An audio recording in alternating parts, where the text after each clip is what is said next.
Okay. Okay. Okay, so let's start. We're very happy today to have Natalie Puhala with us, presenting Zoom Your Way into the FLES program in the first ever PSMLA virtual conference. My name is Isabel Espino de Valdivia, and I will be hosting along with Karen Belcastro. This session is being recorded. If you're tweeting or posting, don't forget to tag PSMLA1 or also hashtag PSMLA 2021. For attendance purpose, make sure that your name, your display name matches your name of the registration. Well, please join me in welcoming Natalie Puhala to PSMLA. Thank you. How wonderful to see you, ladies, and to the participants. Hopefully they'll be watching this session. It's a whole new world, so let's go. So my session is Zoom Your Way to a FLES program. I'm a teacher at Gateway High School. I've been there since 2000, so it's been a while. It's been a minute. Let me go over what I'm hoping this session can do. I want to discuss the evolution of our new program, a new FLES program. So what we were before, what we are now, and really what we hope to be. I'm going to share some sample lessons and documents. And I just want to warn you, this program is in its infancy. So I won't be retiring on proceeds from teachers pay teachers on any of this stuff. But it's hopefully will help other people get some ideas. And I'm hoping to inspire some collaboration, maybe with some student teachers out there. If anyone could hook me up with those wonderful people, but we'll see. So let's go ahead and get started. I want to congratulate all of us for surviving teaching during a pandemic. We're still in it. But where we started, when I first was told after a few decades of teaching that I would be using a program called Zoom and that I would be teaching children laying in their beds while students in front of me were also involved, and then record it all and post it daily. If anyone would have told me that years ago, I would have said, no way, not in a million years. And I want to share my favorite little clip that represents the whole challenge of teaching, or what they told us we'd be teaching during COVID. Let's see if we can get this. With MailChimp, you can. Sorry about that. Dumpling sales. You are more than a. Okay. What does fold in the cheese mean? He folds it in. I understand that, but how do you fold it? Do you fold it in half like a piece of paper and drop it in the pot, or what do you do? Dan, I cannot show you everything. Okay, well, can you show me one thing? Here's what you do. You just fold it in. Okay, I don't know how to fold broken cheese like that. And I don't know how to be any clearer. You take that thing that's in your hand, and you... If you say fold in one more time. It says fold it in. This is your recipe. You fold in the cheese then. Don't you dare. You fold it in. David!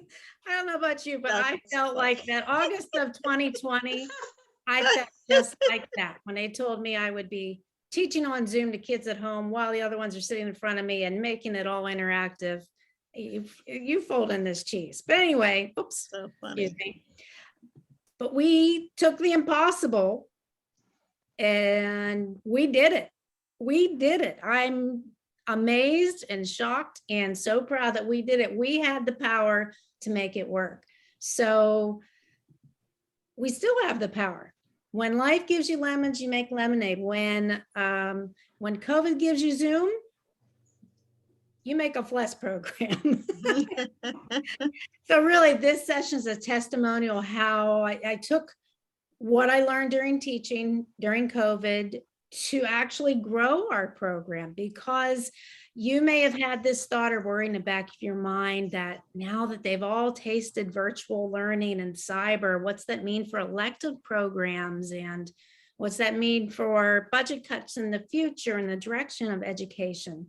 well, I still think we have the power to use what we know and what we can do to grow our programs and not let us be traded in for cyber education. So we only have a few live participants, but if you could jump in chat, and Isabel and Karen, I guess you can tell me about your last school district. If you could tell me, if you can jump in the chat, let me find chat. Does your district or did your district have a FLES program? Dr. Zimmerman, if you could tell me any districts that you work of, that do they have FLES programs? And if the answer is yes, how long it's been in existence? I'm curious what's going on out there in the rest of the state, because here in Pittsburgh, the FLES programs are few and far in between. So I'll start. My district did not have a FLES program.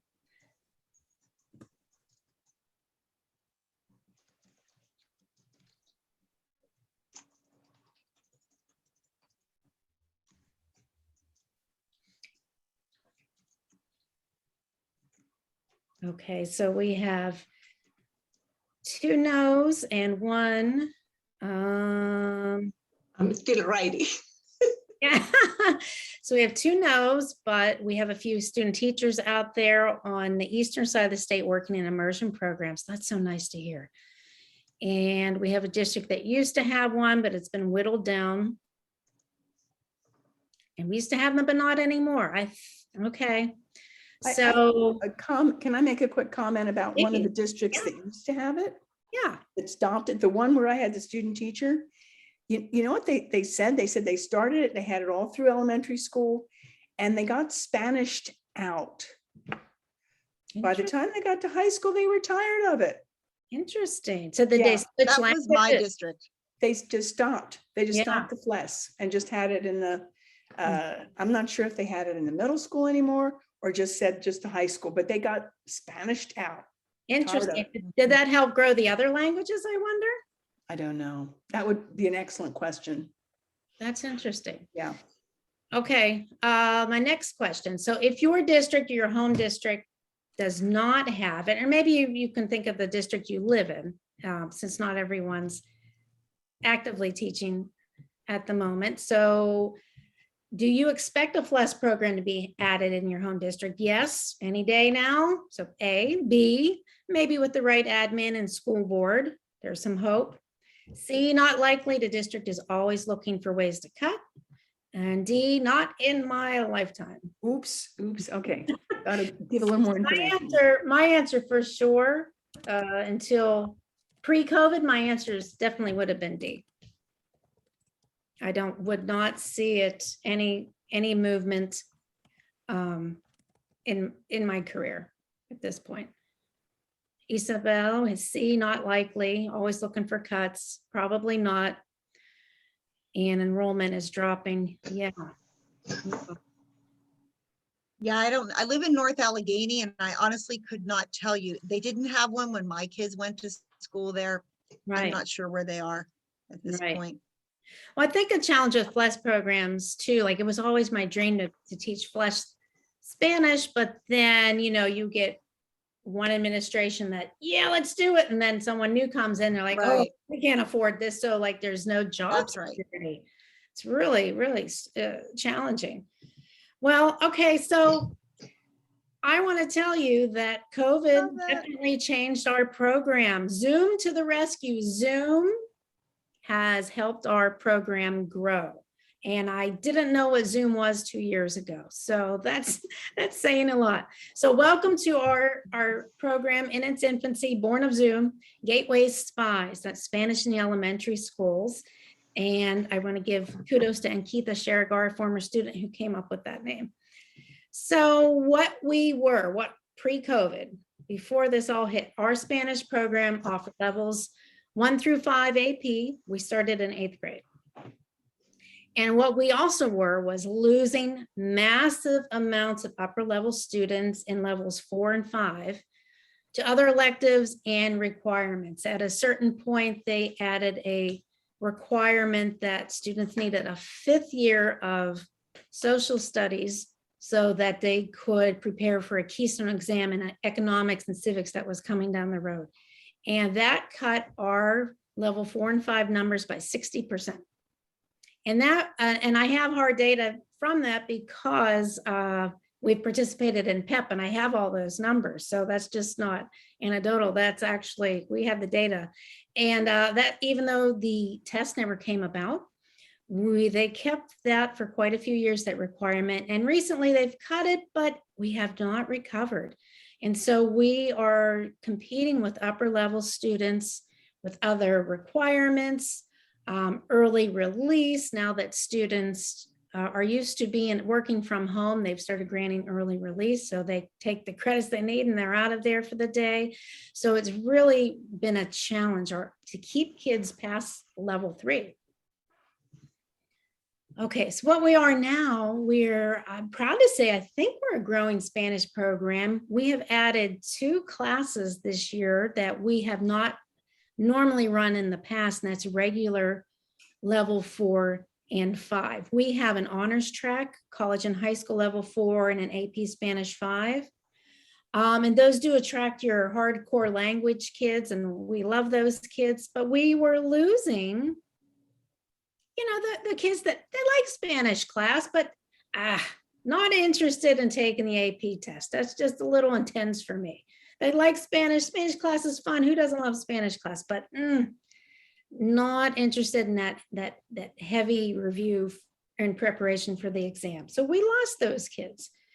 But I'm happy to say by adding these regular level 4 and 5, we've gained back a population of our students that we had lost. And I'm excited to say that we now offer Spanish starting in 1st grade. So we are focused right now, 1st and 2nd grade. Yes, 1st and 2nd grade, just to give them a taste and hopefully get them excited for when they come down the road later. Okay, so what we do. So right now, we're pretty much in our 2nd year of this program. We are providing weekly Spanish lessons to 25 of our elementary schools. So I'm very proud of that. That's almost 500 new students receiving language instruction that did not before COVID. And also an exciting development, we have paired with an orphanage in Mexico through some alumni that work with them, and we are giving bilingual lessons via Zoom every week. And the kids are very intimidated, but it's a great pairing. And before Zoom, there was no such opportunity like that. Okay. So who is this program? Like I said, it's the Spanish 4 and 5 classes. This is our regular track, certainly not language professionals, but I have to say they get the job done. I'm very proud of them.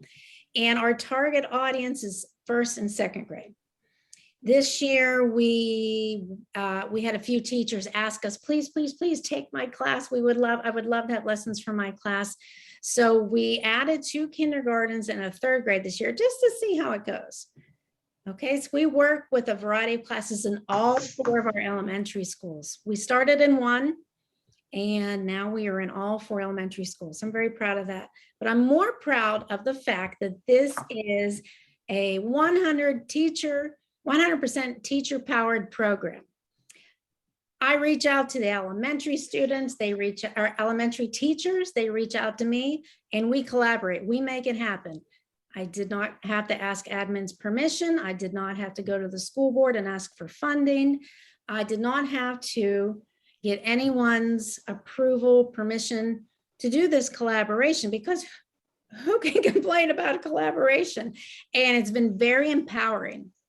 We are, as teachers, especially in public schools, you go into the trenches and you are there for 30, 40 years, a lot of times in the same district, because it's too difficult to leave, even if you wanted to, as teachers know. But admin comes and goes, school boards come and go, but we're there in the trenches and we know what's best for our kids. So this has been very empowering to grow the program on our own. And I'm very proud of that. It feels really good. I've been having a fabulous year. This is very invigorating, I have to say. Okay, let's see here. So why are we doing it? We're looking to reach that target audience of kids that don't want to take the AP test, but they like Spanish. They want to keep taking it, but they're not into the heavy stuff. This is providing a meaningful real life use with other humans in their own community using Spanish, even at a lower level, but that's okay. We'd rather have them at a lower level than not at all. And obviously for our foreign language, for elementary students, we want to offer foreign language during their most fertile years when they're little sponges. It's a lot of fun to see them get so excited, especially as a high school teacher, to walk in there and see this little, or see, even on Zoom, to see them get so excited. It's really a lot of fun for all of us. So how and when? So during this school year, we're offering lessons via Zoom once per week.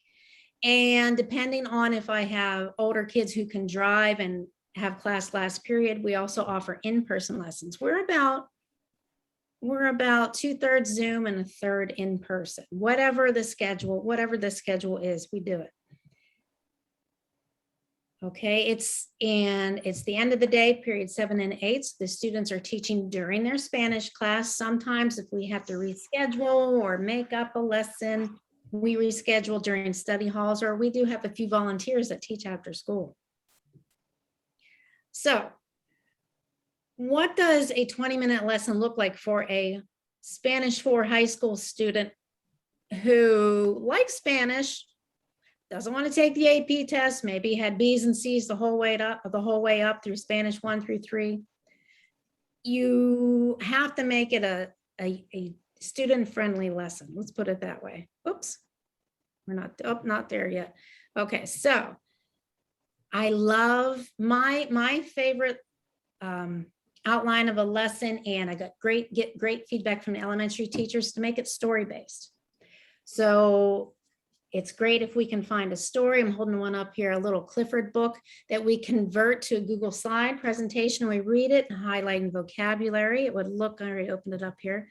It would look like this, and the students, it's story time in Spanish, and they practice reading, and they're teaching the words in Spanish. And it is a challenge to get to have them cut back on English, because their first instinct is to translate everything for them. Now the little kids can figure things out. They're a lot smarter than you give them credit for. So that's how we start our lessons. And then Quizlet to the rescue. We love Quizlet. We have a Quizlet class for all the elementary students so they can go home and practice their words and play games and show their parents. So we use Quizlet to practice, and students create activities, games. A very popular one is to create a Jamboard, and this is not certainly not professionally produced, but this is a Jamboard that the student made to go with the Clifford book. The numbers were handwritten because after they taught the lesson the first time, they realized that the kids needed some more support in matching up the words that they were teaching, so they had to number the pictures. See, so that's kind of the simple components for the students. Certainly not professional level, but they do a great job with it. It's not scary to them. They can do all of these things. Okay, so take a peek at what the class looks like so far this fall. We just started 2 weeks ago. I don't have any full recordings, but here is a little clip of a heritage language learner doing a Zoom lesson with his assigned class. Okay, here's the tongue twister. Remember what this one is. Is it número uno, rompecabezas, número dos, hora, or número tres, letras? What do you guys think? Uno, you guys got it right. It's uno. And so you can hear, even through the camera, you can hear the excitement of the kids, like, oh yeah, uno. Mm-hmm. And each of these students are assigned a class. When I first started the program, we were randomly working with different classes, but I wanted to give the kids ownership and connection with their class. They are the student teacher for their class, unless they need a sub, but otherwise it's them and their kids. Okay, here's a clip of a in-person lesson that happened about 2 hours ago.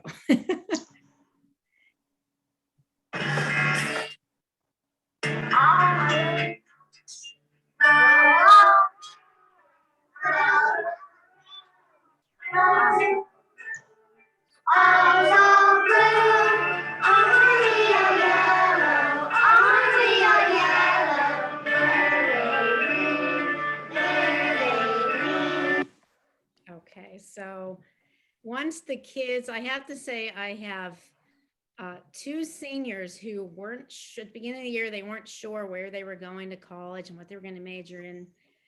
And it took one Spanish class. They're going to be teachers. I don't think they're going to be Spanish teachers, but they're going to be, they're going to major in education. I think they're both going to be elementary ed, but they got that first taste of giggles and rainbows from the elementary kids, and they were in. They were in. So it's very exciting to see your students excited about the little kids being excited. And it's just, it's really good for the soul, that's for sure.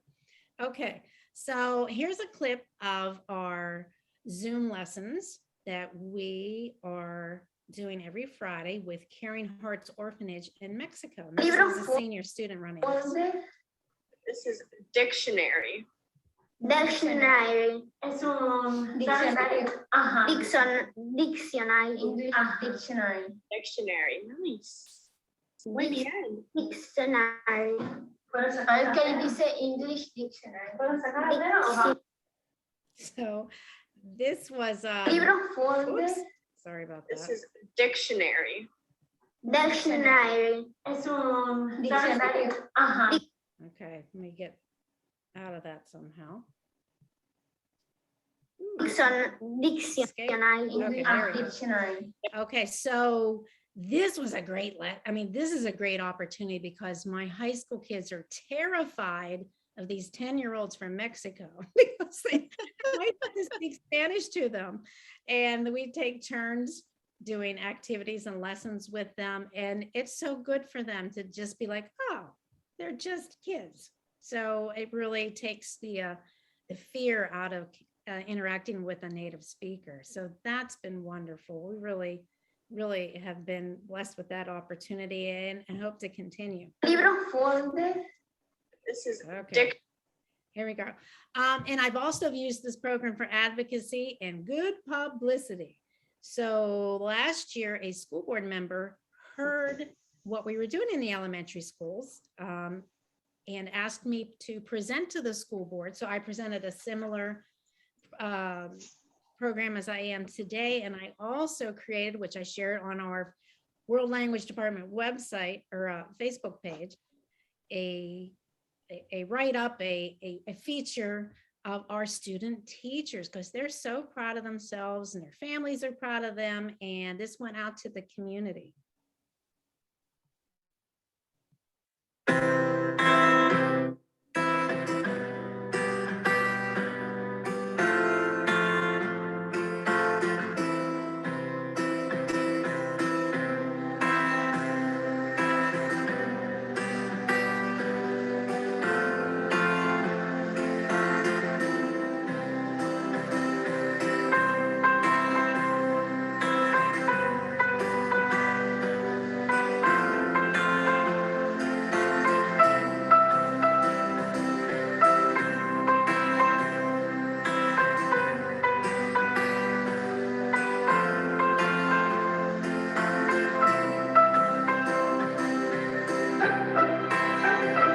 So that's just, a few of our students. So I have to say it's been wonderful for our program, this advent of Zoom, because we can reach so many more students this way. So where are we going with this? I hope we're growing. I would love to offer some type of student teacher experience or boot camp or fantasy camp, maybe in the spring for students in Spanish 3 who are undecided if they want to go on. We'll give them a taste of some giggles and rainbows and they'll be hooked. I know they will. Okay. I would love to actually expand this to offer it to French upper level students. I have a minor in French, and I think the novice level I could handle helping these kids design lessons in French. We also have German at our school, but I'm not ready for German yet. That would be way down the road. And we've discussed actually changing the name of the course. If we were to add French, we were perhaps going to call it FLES 1 and 2, and it would be for upper level language students who had the prerequisite of 3 years of a language, and they could join this course to teach their language, or geez, maybe they could learn, Spanish students could learn French and teach a French lesson. You never know where it could go. But we have to be careful with that. We don't want to do anything that would affect our staffing and the size of our program. You know how that can go. We would love to create one-time guest speaker lessons for the teachers or classes who don't have time to fit us in. Similar to if you live in the Pittsburgh area, Pitt's Latin American Studies program used to offer guest speakers for certain, it would be a certain topic and they would come in and present to your class. I would love to offer that to the elementary teachers who don't have time for us every week. And I know I would hate myself, but I know it would be awesome. That I would love to host a year-end carnival with like food trucks from a local Mexican restaurant and booths with games. And for all of those, we have 500 kids we're reaching to see if they could come with their families and have like a Spanish carnival night just for those kids. I know I'd hate myself, but I know it'd be good.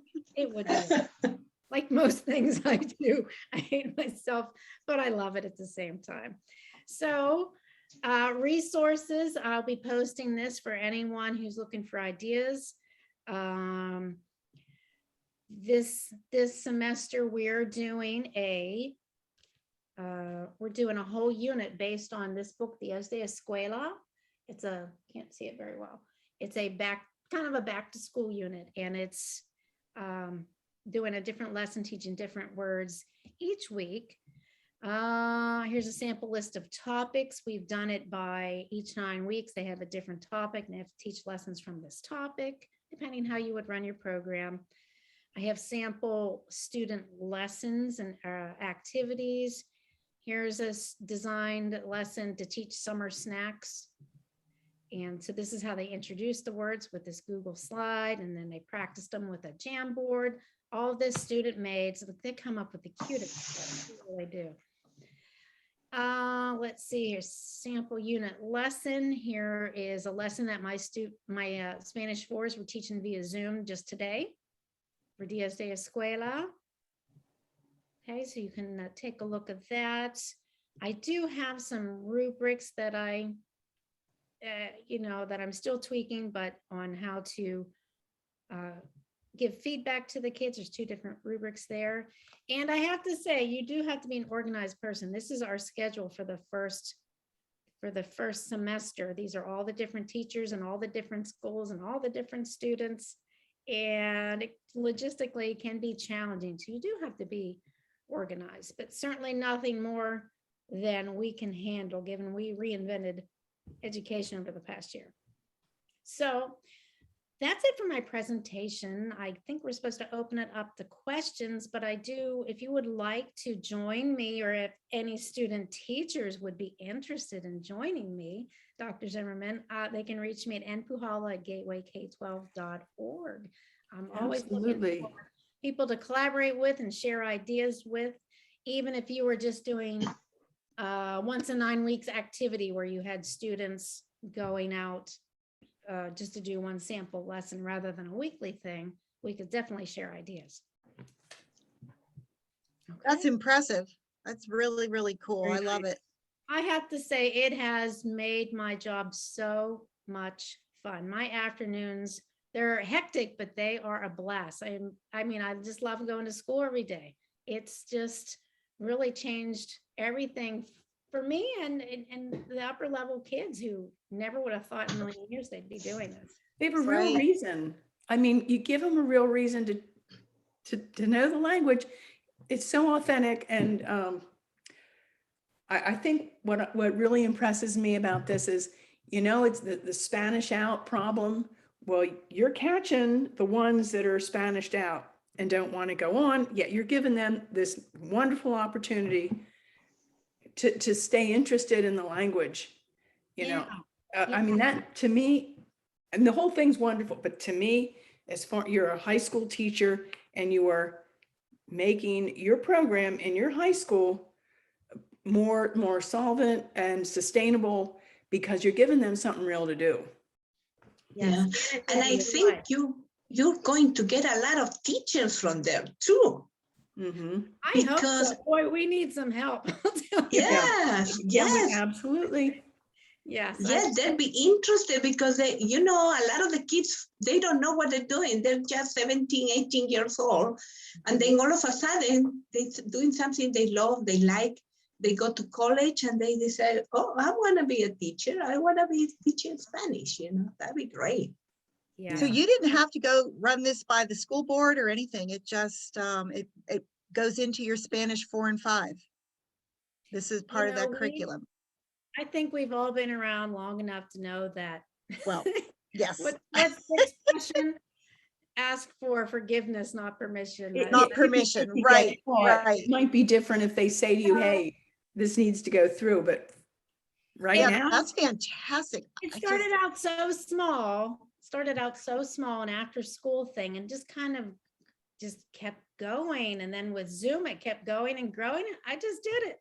And I have had very few interactions with the principals, the elementary principals, a few, you know, and they're supportive, but those elementary teachers, though, that's the ticket right there, making a connection with the elementary teacher who also want something fun and new for their kids. Mm-hmm. And it's a break in their day, you know, I mean, they're involved too, but you know, that's 20 minutes that the kids are doing something that they don't have to be in charge of. What that's a big plus. So who wouldn't want Are that? you a global scholars school?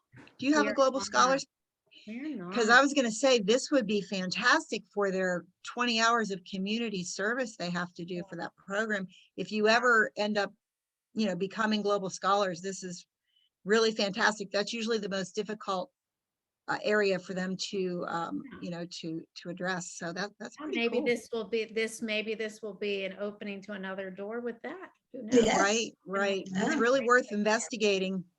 Yes, I will definitely do that. Yeah. Well, thank you so much. It's been fun to share, and I hope this information reaches a lot of people, and I get a chance to get some new collaborations going. And thank you so much. Okay. Thank So you. on behalf of PSMLA, we want to thank everybody for attending the session with Natalie. We welcome and encourage your feedback on our sessions. Please use the link in the PDF form to give the session feedback. The recording of this session will be available after the event. And as a reminder for teachers in Pennsylvania, in order to qualify the session for Act 48, you must complete the Act 48 reflection form. You also can find the Act 48 reflection form on the PDF program at the bottom of the program there. These forms might be completed 72 hours after the session, by 72 hours after the session. Thank you very much. And I'm going to stop recording. Because I want to talk to everybody if I can. Off the record. Can I talk off the record, Isabel? Let me finish. Karen, what